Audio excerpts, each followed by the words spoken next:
appreciate the applause, but let's get through everybody, and then we can do a great big huge round of applause, okay? Dr. Julie McCullough from the University of Southern Indiana. Dr. Kathy Onan from Methodist Hospital. Yeah, I saw Kathy earlier. Dr. Karen Parker from USI. And Dr. Gabriella Mustada Wilson from USI. Now, if you would, please give all of them a big round of applause.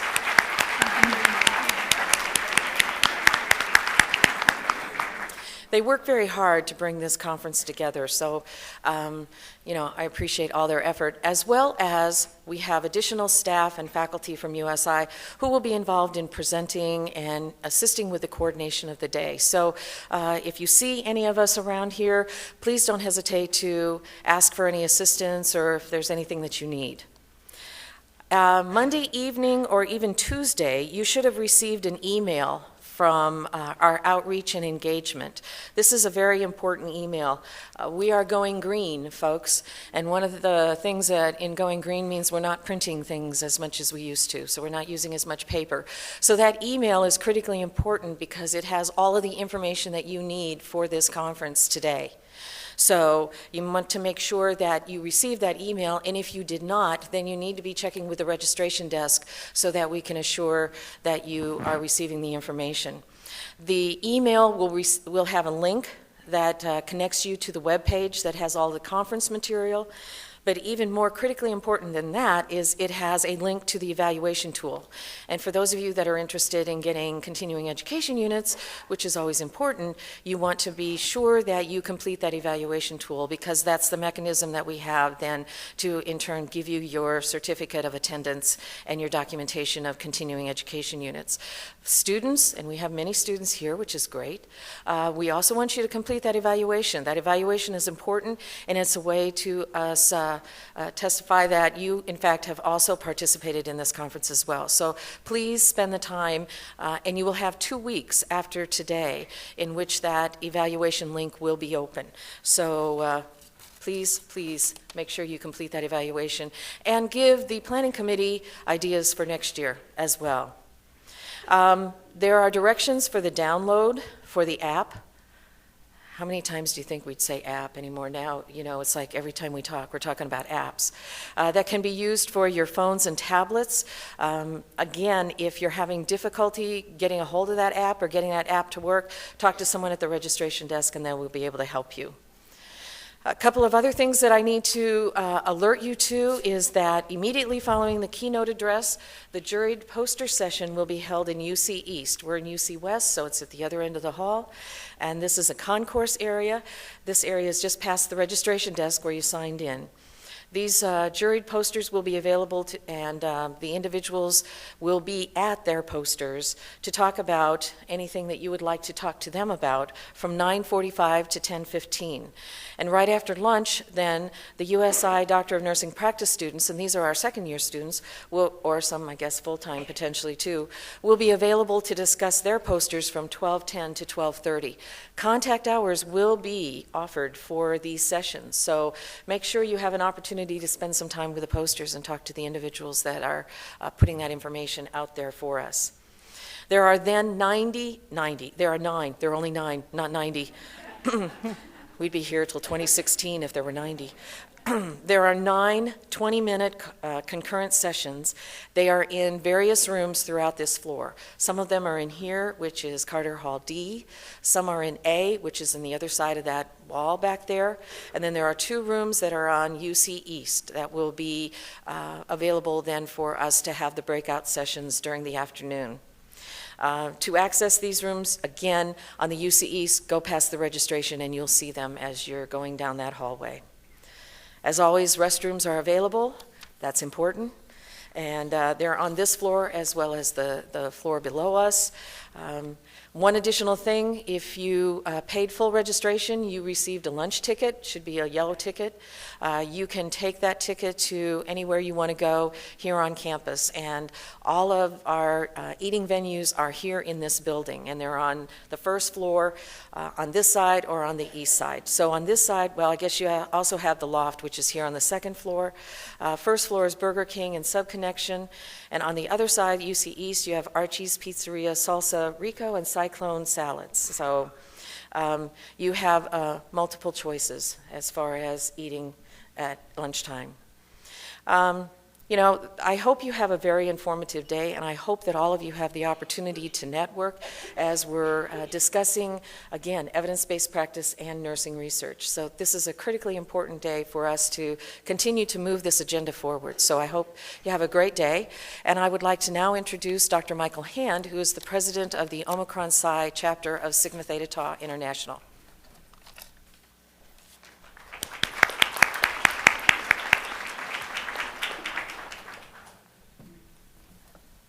Good morning, everyone. This morning I have the distinct pleasure of introducing our speaker, Dr. Maria R. Shirey. Dr. Shirey is Assistant Dean and Professor at the University of Alabama, Birmingham School of Nursing. She teaches primarily in the Doctor of Nursing Practice program, focusing on leadership, management, health policy, and scholarly writing. And prior to joining the UAB faculty in 2013, Dr. Shirey taught in the DNP program here at the University of Southern Indiana. Her research focuses on nurse manager work complexity to provide a better understanding of the nurse manager role and its unique contributions to healthcare systems. Dr. Shirey's scholarly work has been used to affect workforce policy at the state and national levels. Her research to explain the relationship between authentic leadership and the practice environment of nurses is considered a seminal contribution to the nursing literature.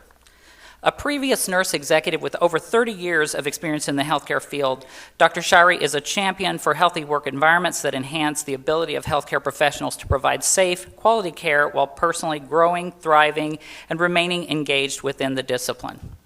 Dr. Shirey received a Bachelor of Science in Nursing from Florida State University at Tallahassee, a Master of Science in Nursing from Texas Women's University, a Master of Business Administration from Tulane University, and a PhD in Nursing Science from Indiana University. Her experience includes roles such as staff nurse, clinical nurse specialist, academic faculty nurse manager, nursing director, hospital vice president, clinic administrator, and entrepreneur. And she's involved in numerous professional organizations, including the American Organization of Nurse Executives, Alabama Organization of Nurse Executives, and the American Association of Critical Care Nurses. Dr. Shirey is a board-certified nurse executive advanced to the American Nurses Credentialing Center. She's also board-certified in healthcare management and a fellow of the American College of Healthcare Executives through the American College of Healthcare Executives. She is a prolific writer, editor, and scholar.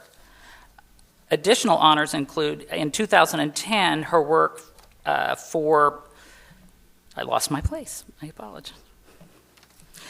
Her contributions to nursing and health policy were recognized as she was inducted to the prestigious American Academy of Nursing as a fellow to the American Academy of Nursing. And in 2014, she was selected for her contributions to nursing education as a fellow of the Academy of Nursing Education of the National League of Nursing. Please help me in welcoming Dr. Shirey. Thank you, Michael. Thank you, everyone. I'm happy to be here. I'm particularly honored with the fact that you invited me to present here today. It's always special to be back here at USI, and this is a particularly special time of the year for me. And so, as I get started with my talk here, I want to give a special acknowledgement to the Planning Committee for putting together such a thoughtful program. Peggy and her team always do an awesome job, and it's reflected in this wonderful audience that you have here. I also want to give a special shout out to all those DNP students that will be presenting, and especially those who will be graduating. You will know who they are because they're the ones who have the twinkle in their eye. And so as I get started here, I want to go ahead and start with a story. It looks like my slides have moved a little bit. Okay, well, let's get started anyway. In 2005, I took what at the time was a trip of a lifetime. I was invited to speak in Johannesburg, South Africa on the topic of ethical leadership in nursing. And if you recall that time period in South Africa, it was a time of great strife. And to be there presenting on ethical leadership in nursing was a pretty bold thing to be doing. I never realized that until I heard some of the stories of the folks that I communicated with while I was there. I decided that I was probably not going to get back to South Africa anytime in my lifetime, and so I wanted to take advantage of the different excursions that were available. And so I took a trip down south to Cape Town, which incidentally is one of the most beautiful cities that I've ever seen. And from Cape Town, I took a side trip to Robben Island. Now, some of you may know Robben Island as a World Heritage UNESCO site. But I would also tell you that Robben Island is what previously was a very brutal prison.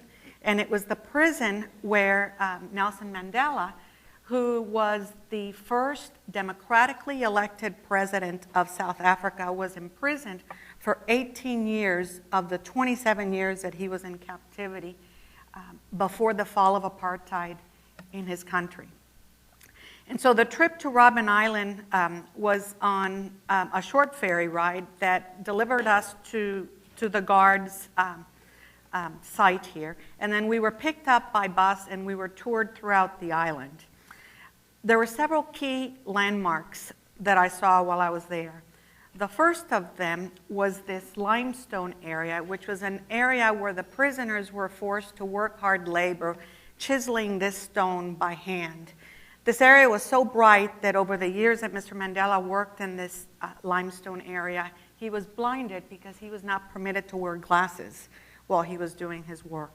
I had the opportunity to visit the cell in which he was incarcerated, an area that was so damped that put him in a position of contracting tuberculosis, an illness that would affect his pulmonary function for the rest of his life. Also, while I was there, I had the opportunity to visit this symbolic pile of stones. And you're probably wondering, why in the world is this woman talking about this pile of stones? Because if you look at it, it's pretty nondescript. But I share this with you because there's a lot of significance in everything that I'm going to talk about today. And we're going to come back to these stones because what they represent are the principles of authentic leadership and the characteristics of purpose, values, heart, self-discipline, and relationships. And hopefully you too will understand that they're not just a pile of rocks. And it was through Mr. Mandela's leadership that this whole experience came alive to me. I will tell you that it was probably one of the most powerful leadership development lessons that I've ever experienced, just merely by watching and listening. And I was validated in the fact that 320,000 visitors visit Robben Island every year. It is no longer a prison, and so it's a very memorable location. And we will come back to this because it's an important image to remember as you think about authentic leadership from a broader perspective. So let me talk about the objectives. I intend to cover three primary areas. First of all, we'll discuss the elements of authentic leadership. We'll spend some time into the translation of the evidence related to authentic leadership in nursing. And then we'll end with some self-reflective thinking in terms of how you can use the information that you gain here to affect your practice environment, whether that practice environment be in a healthcare setting or even in an academic setting. Because you know what? Healthy work environments are important not just in your clinical environments. They're also important wherever you work. And it's also important to understand these principles to affect every aspect of your life. And so this is my roadmap. I'll go ahead and start with some brief terminology. We'll talk about a broad understanding of authentic leadership. I'll do an overview of that evidence that I talked about. We'll focus on translating it. I'll spend some time on how you might be able to coach for authentic leadership. And also we'll end up with some key takeaway points and we'll close. I would be remiss if I didn't talk about research, evidence-based practice, and performance improvement at this particular conference. These concepts are often confused, and I'm here to tell you that although all of them are valuable, they are all different. This will not be the focus of my talk today, and if you want to spend more time reading, I encourage you to read an article that I wrote with many individuals who are here in the audience. We wrote this in 2011 to make that contribution to help folks to understand the distinctive differences. And I'm proud to say that that article is currently used in many magnet organizations as part of their preparation so that staff nurses can understand these distinctions. When we talk about research, we're talking about a scientific process that truly generates new knowledge. Evidence-based practice is a problem-solving approach where you search the literature, you critically appraise that, you identify the best available evidence, and then you translate that evidence into practice. And then performance improvement is a data-driven systematic approach by which you enhance processes, possibly minimize costs, and maybe increase the quality of the services that you provide. While all of these concepts are important and they share a similar relationship with knowledge, the relationship is different. With research, you generate the knowledge. With evidence-based practice, you translate it. And then with performance improvement, you incorporate it. And so when you go to the different presentations today, I want you to feel that if you're going to an EBP presentation, that the language that's spoken is EBP language, because all of these approaches have different languages, different methodologies, different ways of incorporating knowledge. And so it's important that you use the proper terminology. For example, you wouldn't be talking about a PICO question in research. And so a PICO question is important in terms of pursuing evidence-based practice, but you need to be familiar with these concepts. And I want to commend the planning committee for this year, indicating on the brochure which presentations were research, which were evidence-based practice, and which were performance improvement. And for purposes of full disclosure, I'll talk a little bit about research from the standpoint of where the evidence came from. But I'll spend a lot of time on the EBP part, which is how you translate that work. So let's begin with an understanding of authentic leadership. If you look at this whole concept of authentic leadership, we probably didn't really hear about it referred in these terms until about 2005, at least in nursing, when the American Association of Critical Care Nurses released its landmark publication related to the healthy work environments. And if you recall that publication, a group that was headed by Connie Barden, who's a former president of AACN, and if you remember her theme, it was Bold Voices. I'll never forget it, because she really brought forth the conversation that we needed to be having in our discipline. And basically, the outcomes of this work reflected that a healthy work environment drives clinical excellence, and clinical excellence contributes to optimal patient outcomes. And within the healthy work environment category here, there were 6 standards, which included skilled communication, true collaboration, effective decision-making, appropriate staffing, meaningful recognition, and authentic leadership. Not one concept is more important than the other, but I will tell you that authentic leadership is recognized as the glue that holds that entire healthy work environment together. And so it is particularly crucial and effectively that linchpin for that environment to succeed.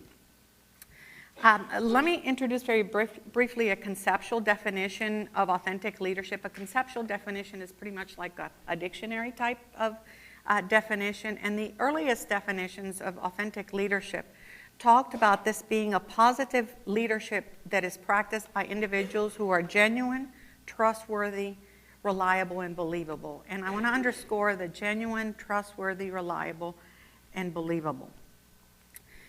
As the concept evolved, it became very known that authentic leadership is transformational, that it focuses on that nurturing relationship between the leader and what's identified in the literature as followers. Common terms associated with authentic leadership include this hopefulness and optimism, but there's also resilience and a high level of moral character. If you look at the literature related to authentic leadership, there is a strong link between authentic leadership and emotional intelligence. And individuals who are identified as authentic leaders have a high level of emotional intelligence, which allows them to be able to connect with individuals in a really strong way. These folks are deeply aware of who they are, and what you see is what you get. As a result of that, their values and their actions are very consistent, and therefore they're very predictable. And so in essence, you know when you approach an authentic leader with probably a safety issue in the environment, that they're not going to ignore what you're saying, because they realize that the information that you're presenting is crucial, and because of that, they are trustworthy. If you look at authentic leadership compared to any other type of leadership, probably the biggest standout distinction is that these individuals reflect character above charisma. They're not necessarily the folks that will be standing at the top of a podium hooting and hollering about some particular issue. They will be role modeling the right thing to do, and they will be demonstrating what the proper approach is to do the right thing. In 2008, we were fortunate that Walambwa and Avolio out of the University of Nebraska conducted research to develop the first instrument that could measure authentic leadership. And as a result of their work, they were able to come up with an operational definition, which is a measurement of the concept of authentic leadership, to define it to be a pattern of leader behavior that draws upon and promotes both positive and psychological capacities and a positive ethical climate. So in essence, these folks have a positive influence on others. It's not unusual to see this definition, because the whole work on authentic leadership is really grounded in the positive organizational psychology literature, which really emphasizes on the positive aspects of people as compared to just simply their limitations. And one of the things that Walambwa and his group identified were 4 scales that are distinct to the measurement of authentic leadership. And if you look at these scales here, I have them outlined in red. And the scales have to do with self-awareness, internalized moral perspective, balanced processing of information, and relational transparency. And so what this means, self-awareness refers to that degree to which an individual is really aware of their strengths and their limitations. It's interesting because there are a lot of leaders who lack self-awareness.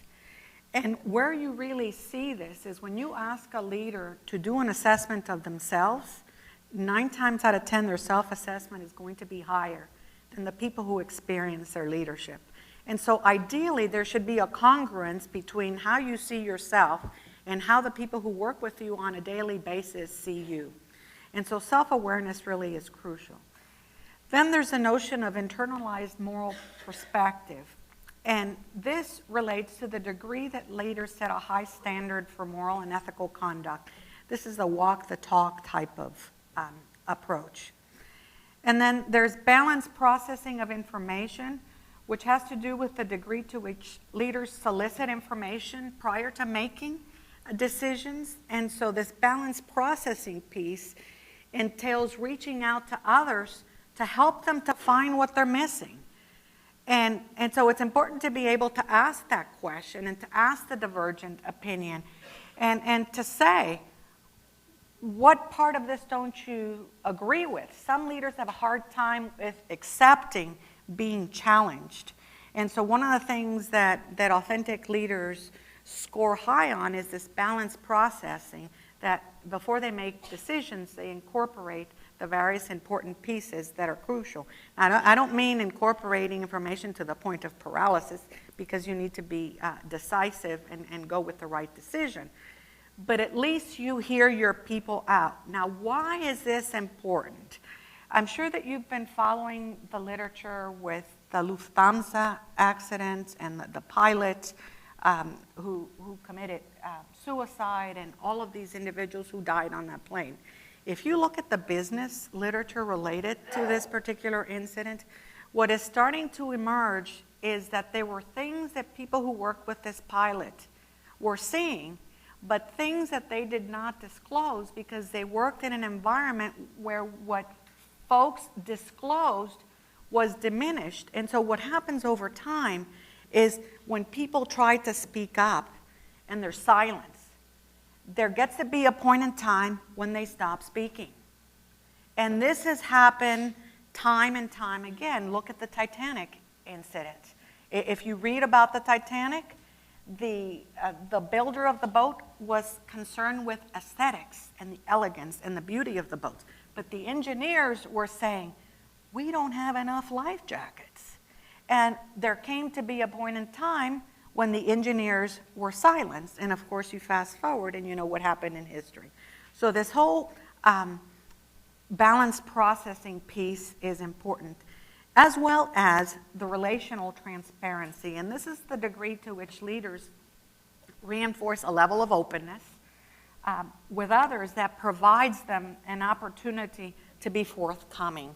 And this all fits into this pattern that I'm painting here for you. So we know that this authentic leadership questionnaire is a valid and reliable instrument, and I've given you an extensive reference list if you want to look at the original psychometric report on this instrument. I know anytime anybody tells me about an instrument, I want to know what the psychometrics of that instrument are, because I want to make sure that if I use an instrument that it measures what it intends to measure and that it's reliable over time. And this instrument is, because it's been tested with thousands of individuals in business, in industry, more recently in nursing, and you're seeing it popping up in education as well. And so here again are those 4 scales that measure authentic leadership. So let's kind of look at a timeline. And I have 2 of these timelines. Let me just take the time period from 2000 to 2008. And if you look at this time period in the authentic leadership literature, before the concept became evident in nursing, it was already gaining popularity in business. And if you recall in 2000, the big corporate scandals, the Enrons, the Tycos, the Health South. I moved to Birmingham, so I've heard all about Health South. I know where Scrusha used to live, and you know, the property that was auctioned, and you hear the stories. And so that was a very difficult time in corporate culture, because what happened here were people who, as leaders, were not accountable because they were allowing things to happen that were illegal. And so the question started emerging, do we have the right type of leader?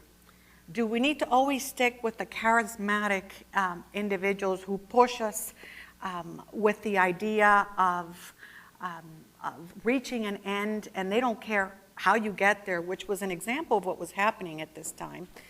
And in about 2003, Bill George started writing about this whole phenomenon in corporate culture and how it needed to change.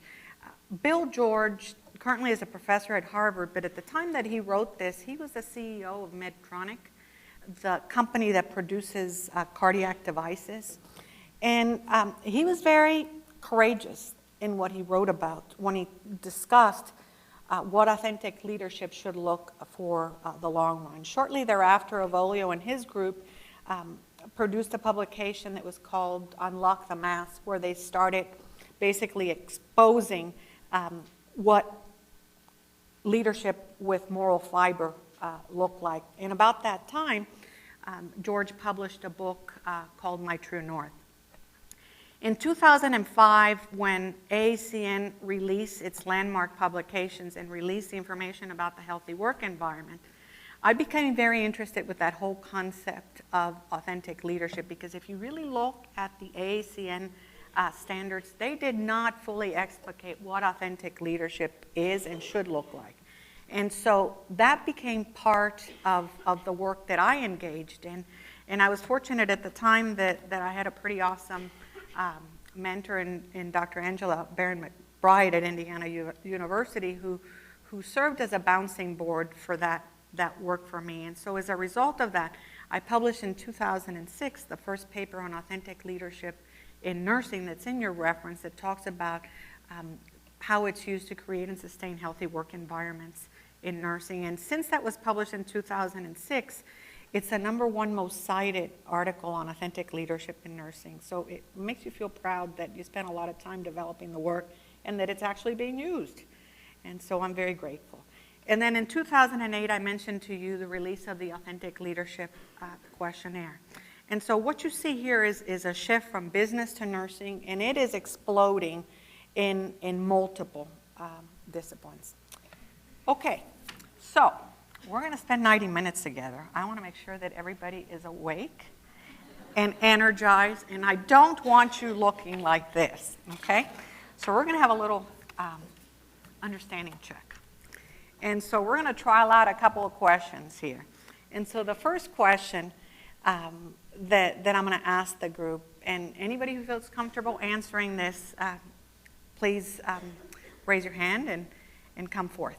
The first of the questions is, in the 2000s, what has been the most revolutionary contribution to the study of authentic leadership? Notice that I underlined most. Is it description of authentic leadership as a phenomenon? Is it broad acceptance of authentic leadership? Is it the development of a valid and reliable instrument? Or is it the study of authentic leadership in multiple disciplines? So I'm going to have you thinking on your feet, okay? Say that again. Do I have a taker? There are no penalties for getting the wrong answer. This is meant to encourage discussion. There's only one right answer. Yes, C is the answer. And why is C the answer? Because it was this revolutionary instrument that allowed us to move forward in terms of how we study this concept. And I'll show you a little bit more as we talk further about this. All of the other choices are true. Yes, the fact that we're describing this phenomenon is important. The fact that it's gained broad acceptance is good. If you're on an authentic leadership journey, you don't have to remain silent and admit to the fact that you're pursuing being a better leader, okay? So this is good. And then the last choice is that the study of authentic leadership is popping up in multiple disciplines. So let's look at another one. Which of the following characteristics are most associated with authentic leaders? 1, they act in ways consistent with their values. B, they're unpredictable and thus not believable. C, they're self-absorbed and they lack self-awareness. And lastly, they model charismatic and boisterous behaviors. Thank you. This wasn't meant to be difficult. I just wanted to get you energized. Okay, thank you so much. Let's go ahead and then move into an overview of authentic leadership and look at the nursing research evidence. What I tried to do is to look at the research in authentic leadership from the standpoint of identifying where it's coming from. And it's basically coming from the United States or from Canada. We have work that's theoretical, which really talks about what authentic leadership is and what it means. And then we have empirical work, which is actually research using this concept. In the United States, most of the research has been qualitative. Part of it has to do with the fact that when you're studying an emerging concept where there's not a lot of literature in, you have to gain an understanding of what it is. So it's not unusual to see a lot of qualitative work early on. As a result of the Authentic Leadership Questionnaire, we are now in a position of doing more quantitative work. And a lot of this work is currently happening in Canada. And the work is pretty much coming from a group in Toronto from Wong and Lassinger. And many of you probably know the work of Lassinger and empowerment. She's taken on a real affinity to authentic leadership because it has strong linkages to empowerment. And so as you see all of these publications, let me just share that this is really 4 studies. They're very efficient in terms of cranking out their publications and producing multiple aspects of the work. And so they're extremely productive and very helpful and very collaborative in their contributions.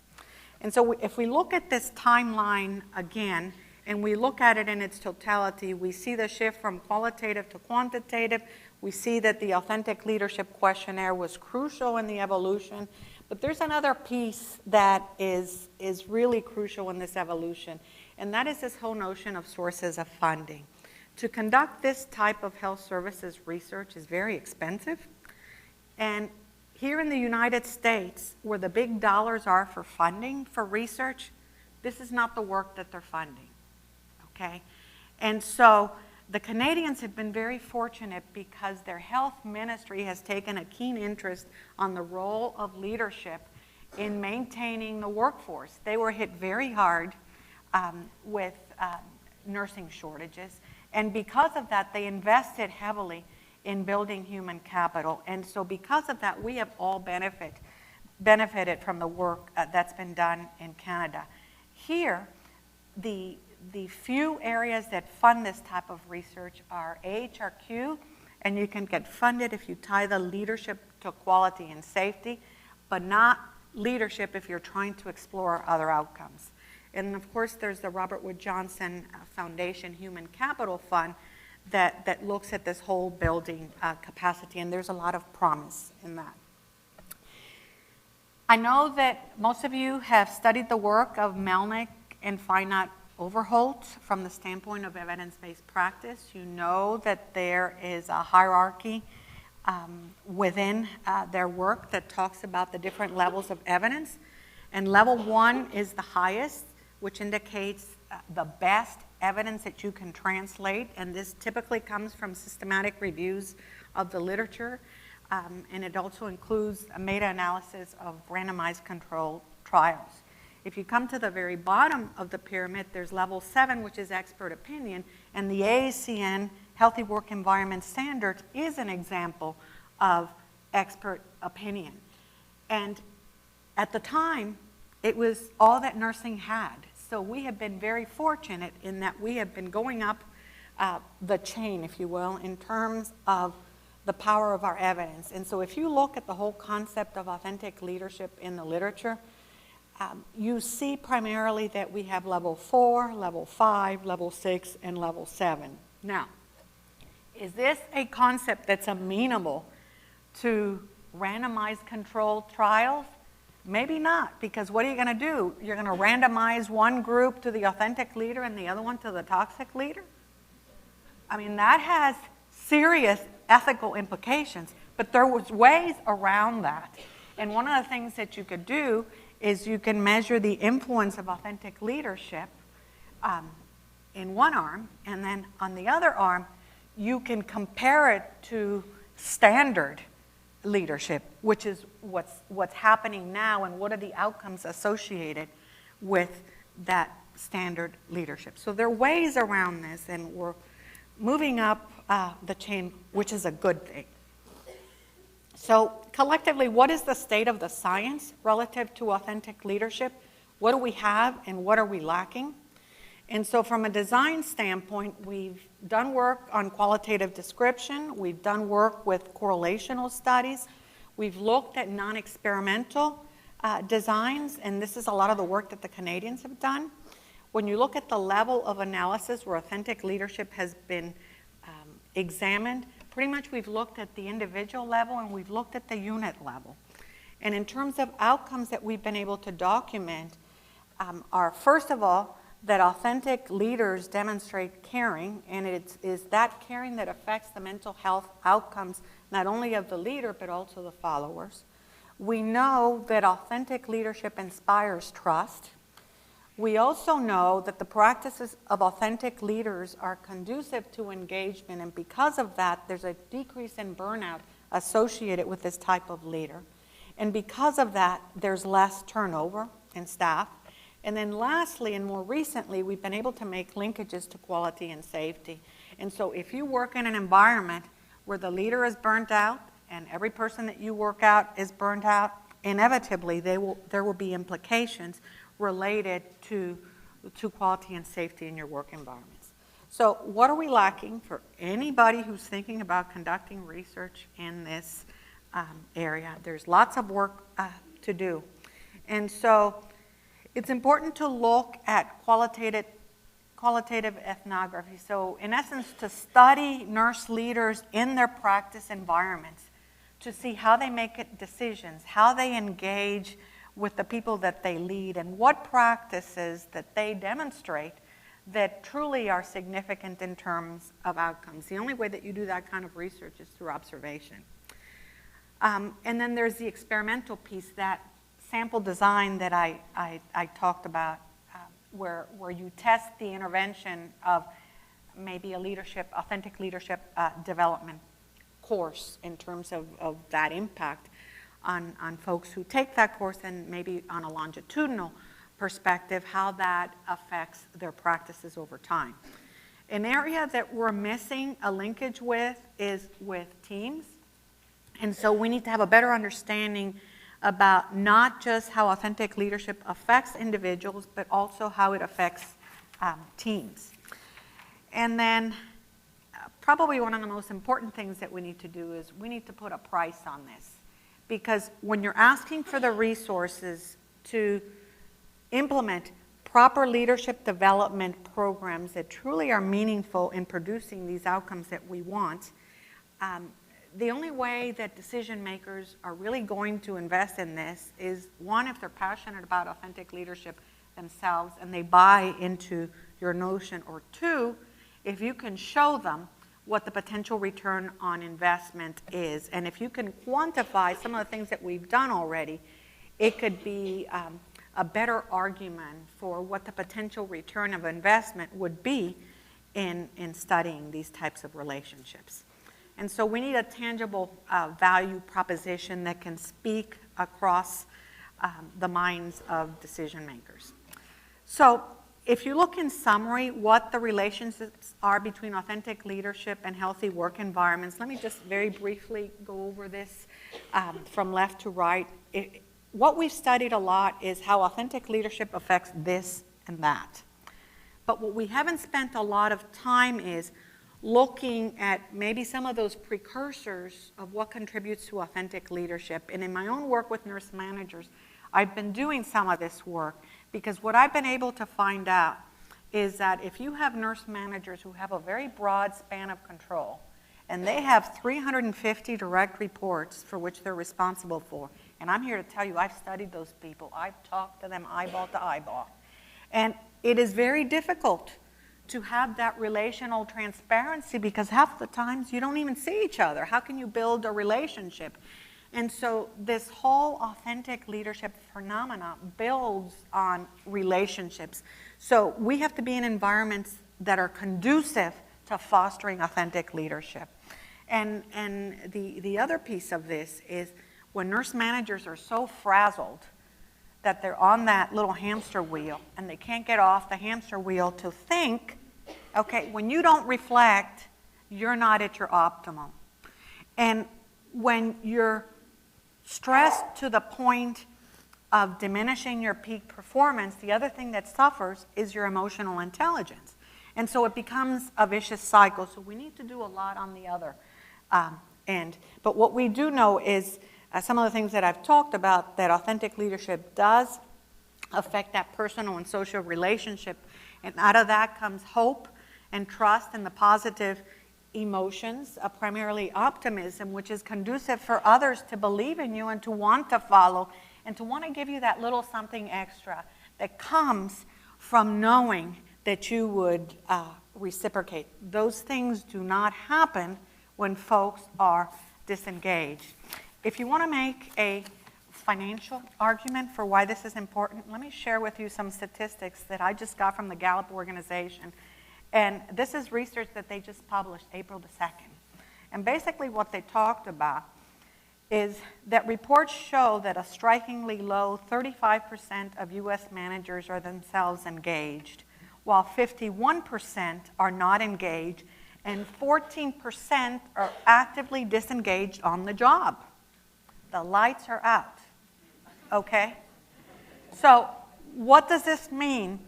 That this not engaged group of individuals costs the U.S. economy $77 to $96 billion annually as a result of their negative impact on the people that they lead and on the outcomes that they collectively produce. Now, when we factor in the impact of the actively disengaged, missing in action, this figure jumps to $319 to $398 billion annually. So, I mean, this is pretty serious stuff. And so my argument is always, you know, listen to me now or pay later. Because that's effectively what happens if you ignore this information. And so we've gotten to the point here where we're going to be together for a little bit longer. And so I want to get the circulation going. And so let me go ahead and get you to stand up. We're going to do a little exercise. Okay, this won't be difficult. I promise I will not make anybody do anything difficult. So let's march in place. Left, left, left, right, left. We're going to go up, we're going to go down, up and down, up and down. Okay, now I want you to pause. I want you to stand still. And then I want you to put your hands in front of you. And we're going to go like this and like this. Don't hurt anybody next door. And like this. And then with your last one, put your hands in front of you, and I want you all to clap. Okay. Thank you so very much for that standing ovation. I am so grateful to you and so thankful that this information is helpful. Just kidding. All right. So let's go, as you get back into your seats, let's go ahead and get into the translation piece. This is what I call a lot of the fun stuff, because this is where you take all of that good evidence and actually do something with it. And so I want to talk about the translation from the perspective of how do you take this information and focus it on personal development, and then we'll talk about how you focus it on organizational development. And 3 key points that I want to talk about, which have to do with mindfulness of some of these challenges to authentic leadership. So before you even get into the self-awareness piece, there are challenges that preclude you from moving forward, and so I want you to be aware of some of those so that you can overcome them. There's a whole piece of personal renewal and resilience and a few self-assessments that I'm going to share. I mentioned to you the whole notion of organizational context. This is a study, a small qualitative study that I did with a sample of nurse managers. The sample came from 3 different facilities. One hospital was a magnet-aspiring facility, another hospital was one with a healing environment, and then there was one with a standard culture where there was nothing actively being done to enhance the work environment or the culture of that institution. So I divided them in terms of culture building and standard culture. This was small. There were 12 nurse managers that I interviewed in the culture building piece section, and then there were 9 in the standard culture. And what I had asked them was to share with me a difficult experience that had occurred over the past week that caused them stress. Well, you would think that they'd be able to come up with one. Well, I've got to tell you, in this conversation, I had to stop them because I only wanted to discuss one. All right? And what's interesting about this role is that these nurse managers can tell you about incredible experiences. So once we focused on the one, I had them to tell me about the organizational culture at their facility. And inevitably what came out was in those cultures where there was culture building, they all had positive things to say about their work environment, which was consistent with the healthy work environments standards that AACN had identified. When you look at organizations that were toxic, where they reported toxic leaders, they invariably talked about lack of communication, silos, lack of collaboration, a lot of backstabbing, sabotage that was internal. That affected the decisions that were made in many cases because the decisions were made in fear. Staffing was a major issue. Meaningful recognition was absent, and so was authentic leadership. So the organizational culture in which individuals work can affect authenticity. And so if you're in a culture where authenticity is not encouraged, it's hard to repeat those behaviors when it's constantly being squashed. And so there you either have to change the culture or you have to reevaluate how you're going to succeed within that environment. There's also the whole notion of work complexity, and I touched briefly about this. Sometimes work gets so busy and so complex that you lose sight as to what's value added or not. And when you get to this point, you're so worried about surviving that you're not as concerned about enhancing your leadership capabilities and your authenticity, because what you effectively want to do is you want to succeed. And some of the comments that I've heard managers tell me is that I work in an environment where I'm forced to lead in a way that I don't want to lead, because I'm constantly put in a situation where I am having moral compromise and I'm experiencing distress because I'm being forced to make decisions that go contrary to what I believe is important. Now, personal renewal is important, and you don't want to think about it when you get to this point. Contrary to what some people believe, it is not your employer's responsibility to provide for your personal renewal. It'd be nice if they did, but you need to be able to be focused on this on your own. I think resilience is important, and this is emerging as a concept. And Susan Dias published an article recently talking about what are some of the self-care practices of resilient leaders, and they talked about connecting, fostering relationships, that whole social support piece, accountability, and also spending time and reflecting. And so I want to talk about a strategy that maybe you might want to think about in your own lives, and that is, who is your lunch bunch? Who do you get together at lunch to talk with? Do you talk with people who all they do is complain and pull you down and get you so depressed that you don't want to be better? Well, I would argue that you want to change that paradigm. I want to introduce you to my lunch bunch. When I was here at USI, Dr. Amy Lubin, who's not here with us, the lady in the red is Dr. Bobby Hobeck, and Dr. Barb Davis. Many of you probably know her. She's retired faculty here on the one with the white hat, and then on the extreme right is Dr. Beth Bonham. As a result of this lunch bunch, we also traveled during the summer. And so we created our own Scholars Summit that nobody has ever heard of, but we have. And so what happened at the Scholars Summit is we would travel to a nice spa during the summer when we weren't teaching, and we would talk about our work and how could we be better teachers, how can we contribute to the colleagues that we work with, and what kind of things can we do that would be positive for our environment, and also foster relationships, enhance our accountability, and promote meaning and appreciation for humanity. And so as a result of one evening in Asheville, North Carolina, at the Biltmore Hotel over a very nice dinner, we conceived the community of faculty scholars. And as a result of that community of faculty scholars that we created here at USI, we were able to help other colleagues to publish, and we had a wonderful time doing that, and we're publishing and presenting from that work. In fact, we presented the work in Hong Kong last year, and this summer we'll be in Puerto Rico, and so we have bathing suits and we'll travel. And so it's important to you to be thinking about who is your lunch bunch, and who do I choose to associate with, and hopefully it's not going to be those people who deplete you. And of course you need to look at yourself in the mirror, because many times you might be the own culprit. But unless you have friends who have the courage to tell you about it, you're never going to know. So let's talk about some ways in which you can enhance your own leadership. I've used some of these exercises with my doctoral students. So for those of you who are here, please excuse me, because this is going to be reinforcement.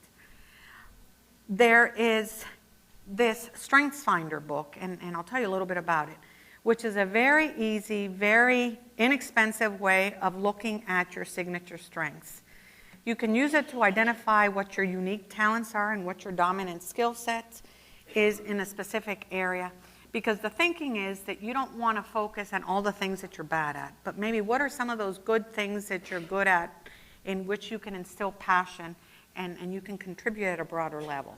This book is pretty inexpensive. I encourage you to buy it new, because if it's been used, somebody's already used this unique access code. So you're going to have a hard time doing this test on your own. And the test will reveal 35 themes of talent that are based on research, and you will be amazed at some of the things that you find out about yourself. There's one specific theme of talent that's called the woo, and they're very few and very far between. And I'm going to tell you, there were so many people who were surprised that they had that spirit of basically walking into a room and igniting the place. You would never really be able to think about it and capitalize on that talent if you didn't explore it. And so this particular test will give you 5 dominant talent themes that can help you in enhancing your self-awareness. Then there's the whole notion of emotional intelligence. Emotional intelligence can be developed. And I will tell you, I spend time with my adolescent sons on this particular topic, all right? Because it is important for them to understand that they can grow in this area, but they will not grow unless they invest in. And so they own this little book, okay? I told them, I don't necessarily want to see what your score is, but I want you to see your own score and reflect on it and improve. And so what this particular little book does is, again, you take this test online and you get your score, and it gives you dimensions on self-awareness, self-management, your social awareness to others around you, and how you function in relationships. Then there's this new one that I'm going to be incorporating in my courses. It just came out. It's a motivation assessment tool, and after analyzing interviews from 850,000 people, Gostick and Elton were able to identify that there are distinct differences between those people who are happiest and most energized at work and those who are not, okay? So how can you be one of those happiest and most energized people so that you can be productive? This particular little book also allows you the opportunity to take this test, and then it identifies 23 workplace motivators and 5 identities for which you might be more predominant in. And then it gives you 60 what they call job sculpting strategies that help you to reshape your work so that you can tap into your passions. And so here's an example. Say, for example, that you play the piano for a living, all right? And you play that piano not because you love the piano. You might love music, but you don't love the piano. You pay it because that's what pays your bills. And so you go to work every day and it's almost drudgery. A job sculpting strategy might be to help you to connect with the guitar. Because, you know, you do love music, but you don't exactly love the piano. So there are ways for you to craft your job in a way where you could do more of the things that you love. And the truth is that if you're asked to do something that you love, your productivity is probably going to be better, and so will your outcomes. So this is a way where you can actively engage in tapping into your motivation for meaningful purpose. So what can you do at the unit level? It's important, obviously, to begin understanding that every nurse is a leader. And now I've been talking about leaders from the standpoint of nurse managers and so forth, but this applies to everyone. And so every student that's here should be thinking about how they can be a better leader in the discipline. And how you shape your leadership may change over time, but you have to go in with a mindset that you are a leader in what you do. Not that it's somebody else that's standing behind you. This is you. And so you can invest in some of these practices that we've talked about. One way of using that StrengthsFinder analysis is to begin to use it with a group so that you can understand how your group works. I can tell you, when I served on the board of the American Association of Critical Care Nurses, we did the DISC profile. Is anybody familiar with the DISC profile? It identifies dominance, influence, sustainability, and conscientiousness. And so we all had to do our DISC profiles. And of course, as you looked around, you had to put your name tag with your name and your entire DISC profile in front of you. And so everybody around you learned what was the best way that you communicated with them. And they were forced really to craft a message to you based on this profile so that they can get through to your areas of strength. And now you can envision what would happen in a group with all Ds, all dominant people. Well, obviously, everybody wants to lead, and everybody wants to be in charge, and nothing happens. So somebody has to be in the audience calling that out and being able to say, well, you know, why don't we think about this in a different way, and why don't we use your skill set to enhance the skill set of others? So it's important to not just focus on yourself, but really go beyond yourself as an individual. Here's some new findings in the literature that I think could be helpful, and these have to do with how you align preceptors. I think that many of you may have been here last year when one of my doctoral students, Marie Wilkes, talked about her project on dedicated education units. And what she did was she had a group of students on a dedicated education unit, and then she had a group of students on a standard unit. And she specifically selected the clinical teaching associates for that dedicated education unit. And she had a module of instruction on authentic leadership to develop those clinical teaching associates. And so what happened over time is the students started mimicking the behaviors of the authentic leaders. And so at the end of the rotation, their level of authentic leadership was far higher than those students who were in those units where none of this was emphasized. So you want to be placing your students with those types of people. There are people on your unit who haven't taken this ALQ, but are reputational authentic leaders. And those are the people who you want to maximize. Then Gia Leonardo out of Canada produced this article out of her research where she was able to identify that when you pair new graduate nurses with preceptors who develop and demonstrate high levels of authentic leadership, that you're going to see those positive behaviors with students. So why aren't we doing this? Why are we pairing students with Nurse Ratched? Okay, guys? Nurse Ratched should be gone because this type of individual demonstrates patterns that are inconsistent with this internalized moral perspective that we talked about. They have no empathy. They have no respect for others, and they have no individualized consideration. This is something that we can do to protect our young, but it won't happen unless we institute it. Let me talk a little bit about what you can do at the organizational level. It's important for you to consider creating a healthy work environment initiative at your facility, and it could be bottom-up driven, it could be top-down driven, however you drive it. Make sure to meet at least in the middle. You want to be able to go back to your work environments and share some of the exemplars that we've talked about today. It's important to conduct a formal gap analysis relative to healthy work environments. You might even want to think about incorporating authentic leadership in your professional practice model. This is an example of the hospital of the University of Pennsylvania. And they have it clearly incorporated in their professional practice model that builds upon the healthy work environments. If you look at this hospital in Canada, they've instituted the healthy work environment as part of their strategic corporate agenda. Things that rise to this level will be funded and basically will happen. So you have to put it on the proper calendars, if you will. There's the whole notion of role models that demonstrate this type of leadership. And I wanted to share the leadership of the Pope. How many people have been following the Pope? I'm just fascinated with this man because here is somebody who's clearly been heralded as an authentic leader. And why is he authentic? And why is he such an effective leader?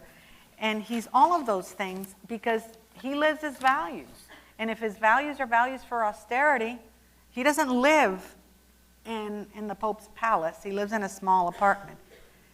He doesn't want to drive a ride in the Pope-mobile. He travels in his little Renault.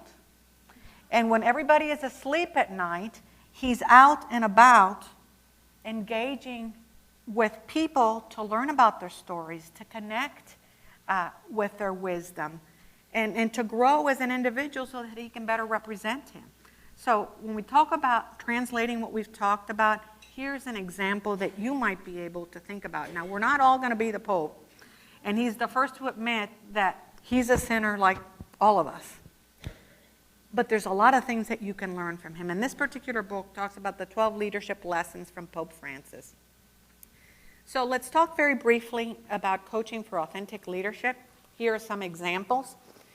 In the greater Kansas City area chapter of the American Association of Critical Care Nurses, they have just recently started what they call an authentic leadership mentor-mentee program. And so what they do is members of the board basically adopt 3 students in the community to basically cultivate them in leadership for governance roles. How do you serve on a board? How do you get involved on a board? How do you influence practice more broadly? And then they mentor these individuals through authentic leadership development. This is something you could do here. And this is a very powerful way of building capacity, to being consistent with the Future of Nursing report that talks about building leadership in our discipline and putting more nurses on boards. This is a good start. Here's another example. And this is a way of going beyond yourself. When I was here at USI, I taught a course on authentic leadership. And I saw that there were some of those students who were in that course who are here today. And so the excitement of this course for me was to be able to teach a course that taught the art and science of authentic leadership, and it used reflective and analytical exercises to grow in this area. Just very briefly, one of the things that I had the students do is I had them take the authentic leadership questionnaire, and this is all their self scores. They grew. Now, this is not statistically significant because it was a very small sample, but the point that I'm talking to you about is that through their ALQ scores and through their narratives, they were able to demonstrate growth in authentic leadership. You can test this out more broadly. And the other thing that you can do is the ALQ comes not just in the individual rater form, it comes in the multi-rater. And so you can measure yourself, but you can have everybody else around you evaluate you, and it would be very interesting to see the comparisons and how you can grow in that way. The one thing I want to say about authentic leadership is that it's confirmed based on the eye of the beholder. And so you might think that you're growing in your authentic leadership, but I'm here to tell you that people around you might say something different. So don't ignore that, because that's how you're going to grow. This is an example of some of the timelines that I asked students to develop, where they talked about their research not their research, but their experiences in growing as a leader. And inevitably, they all experience some sort of moment, if you will, that caused them to reflect and caused them to grow. Here is one that I'm using with permission, and I know the person who did this is in the audience. And one of the things that she shared was that there were points in her career where maybe what she was aspiring for at that point in time didn't happen. So she took a different course, and she's been incredibly successful and grown tremendously because of that crucible that maybe she experienced at that point in time that caused her to reflect, to maybe grow in a different way. And sometimes it's those moments that cause you to reflect and to think and to grow. And I'm proud to say that this person, can I identify you? Okay. This is Amy Pettit. And Amy took this course with me when she was in the MSN program here a number of years ago. And Amy, you said that you would be getting your DMP in 2015, and here we are, 2015, and you are getting your DMP. Congratulations.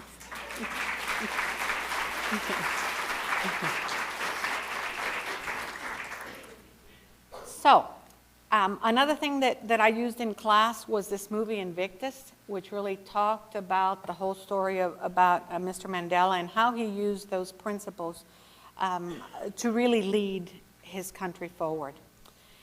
And so I'm going to go ahead and get to our takeaway points. First of all, authentic leadership is a positive form of leadership that is transformational. It can be developed, and we've been able to talk about the many ways in which that can happen. Authentic leadership has a major influence on creating and sustaining healthy work environments for practice, conducive to quality and safety. It begins with self-awareness, and it develops along a journey. You don't wake up today, and today you're an authentic leader, and tomorrow you're not. You're just growing and becoming better every day. And lastly, it can be measured. We have the benefit of this instrument, and we mustn't lose sight of the fact that it is in the eye of the beholder. And so as I conclude here, I want to bring us back to those stones that I introduced early in the presentation. And so, pretty much like Paul Harvey used to tell us, this is the rest of the story, okay? I miss Paul Harvey. Do you? And here's what happened. After Mandela was released from prison as a result of world pressure to gain his freedom, he returned as president of South Africa to Robben Island. And he returned there with a group of former political prisoners, who today, by the way, are the guides on the island. And with the political prisoners and dignitaries there, he gathered them and he gave a very inspirational speech of reconciliation, of commitment to peace, and also personal forgiveness. He asked his fellow countrymen to unite to build what he called a rainbow nation, which is people of all color joining together for the purpose of one common good, which is to rebuild their nation, which had been decimated by apartheid. To lead by example, he took a stone from the ground and he started this rock pile. And the rock pile doesn't look like a lot from this picture, but if you stand next to it, it comes to about here. And basically, what he then asked was for each former political prisoner to one by one join him in expressing their commitment to hope and forgiveness by adding one stone to the pile. Okay, who is he asking this of? The former political prisoners who worked hard labor, who experienced all of the things that he experienced. And he, by virtue of his leadership, was able to motivate them to join him in this commitment. And why do you think they followed? They followed because they trusted him. They followed him because he knew that he was genuine, that he was believable, and that he was trustworthy. And that in following him, what would happen would be positive, not just for them, but for their nation. And so you see here, what is observed is not just a pile of rocks. What you have here is the demonstrated authentic leadership of a genuine individual who experienced a difficult crucible in his life, and he was willing to lead by example. In forgiving those who held him in captivity, people who were there at this presentation, he served as a role model to unify his nation so that the human spirit could prevail. Ladies and gentlemen, this pile of rocks is a symbol that as an authentic leader every day, you are called upon to make decisions and take actions that should mirror what you value. And in doing so, you need to demonstrate strength and courage. And I would posit to you, and the evidence supports, that authentic leadership matters. And that the decisions that leaders make on a daily basis, and I mean all leaders, contribute to their ability to create and sustain healthy work environments in which people buy into a vision and they want to spend time and contribute. And that, my dear colleagues, is more than simply a pile of stones. I thank you very much for your attention, for your engagement, and I'm open to your questions.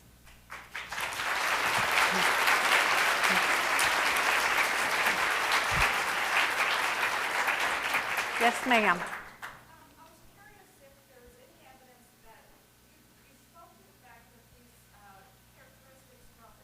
Mm-hmm. But in the small sample that you had, there was not a statistically significant increase in those characteristics in that group. So I'm curious, now that we have an instrument that you can measure authentic leadership characteristics, would it be better to do that at the time of hiring a leader as anybody looking at? Did everybody hear the question? Okay, basically what she is asking is that in that sample that I showed, there was a difference in the different scales of authentic leadership pre and post taking that course that I taught. In her question, has to do with, is there value in doing that as a screening measure for hires? And two, is it being done? The answer to that is no, it's not being done. But many organizations use psychological testing to evaluate hires. And it depends based on institutions, but it's not unusual to see folks being hired for certain levels of positions to have to take the Myers-Briggs, to take a variety of instruments, not necessarily one to measure authentic leadership. Now, if you work in an organization where you want to enhance authentic leadership and you want to enhance healthy work environment, you can make this part of your professional development, and you can cultivate your folks in this way. Is there another question? No other questions? Okay, thank you very much. I'll be here for a little bit after the presentation, and I'd be happy to visit with all of you. Thank you so much, Maria.